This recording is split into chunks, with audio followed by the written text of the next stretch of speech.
बालक ध्रुव के ध्रुव तारा बनने की कहानी। स्वयंभू मनु और शत्रुपा के दो पुत्र थे, प्रियव्रत और उत्तानपाद। उत्तानपाद की सुनीति और सुरुचि नामक दो पत्नियां थीं। राजा उत्तानपाद को सुनीति से ध्रुव और सुरुचि से उत्तम नामक दो पुत्र उत्पन्न हुए। यद्यपि सुनीति बड़ी रानी थी, परंतु उत्तानपाद का प्रेम सुरुचि के प्रति अधिक था। एक बार सुनीति का पुत्र ध्रुव अपने पिता की गोद में बैठा खेल रहा था। इतने में सुरुचि वहां आ पहुंची। ध्रुव को उत्तानपाद की गोद में खेलते देख उसका पारा 7वें आसमान पर जा पहुंचा। सौतन के पुत्र को अपने पति की गोद में वह बर्दाश्त न कर सकी। उसका मन ईर्ष्या से जल उठा। उसने झपट कर बालक ध्रुव को राजा की गोद से खींच लिया और अपने पुत्र उत्तम को उनकी गोद में बिठा दिया तथा बालक ध्रुव से बोली, अरे मूर्ख, राजा की गोद में वही बालक बैठ सकता है जो मेरी कोख से उत्पन्न हुआ हो। तू मेरी कोख से उत्पन्न नहीं हुआ है, इसलिए तुझे इनकी गोद में या राज सिंहासन पर बैठने का कोई अधिकार नहीं है। 5 वर्ष के ध्रुव को अपनी सौतेली माँ के व्यवहार पर क्रोध आया। वह भागते हुए अपनी माँ सुनीति के पास आए तथा सारी बात बताई। सुनीति बोली, बेटा, तेरी सौतेली माता सुरुचि से अधिक प्रेम करते हैं तुम्हारे पिता। हम लोगों से दूर हो गए हैं। तुम भगवान को अपना सहारा बनाओ।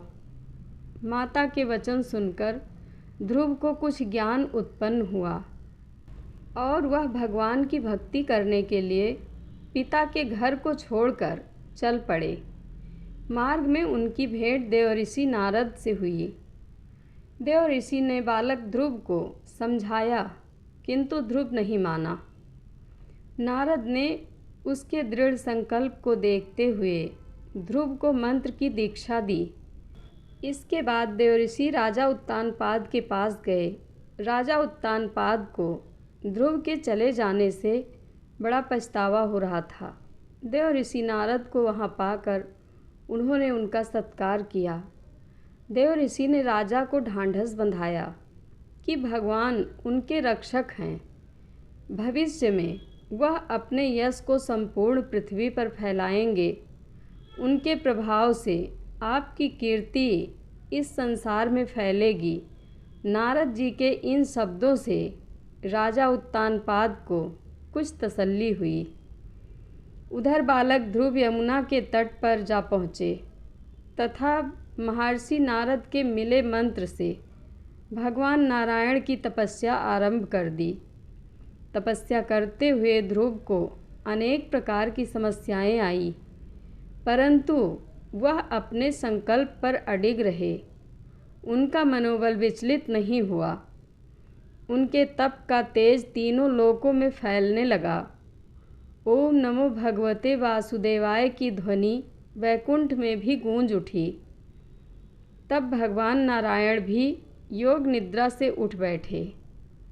ध्रुव को इस अवस्था में तप करते देख नारायण प्रसन्न हो गए तथा उन्हें दर्शन देने के लिए प्रकट हुए।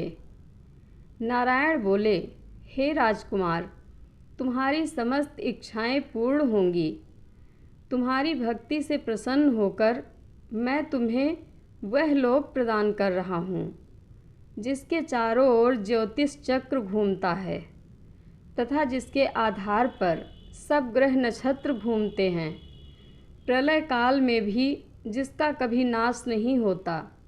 सप्त ऋषि भी नक्षत्रों के साथ जिसकी प्रदक्षिणा करते हैं।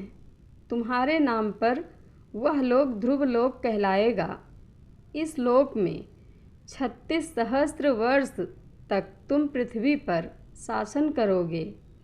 समस्त प्रकार के सर्वोत्तम ऐश्वर्य भोग कर अंत समय में तुम मेरे लोक को प्राप्त करोगे। बालक ध्रुव को ऐसा वरदान देकर नारायण अपने लोक लौट गए। नारायण के वरदान स्वरूप ध्रुव समय पाकर ध्रुव तारा बन गए। जय श्री हरि। कथा अच्छी लगे तो कमेंट बॉक्स में अपनी राय ज़रूर दें। धन्यवाद।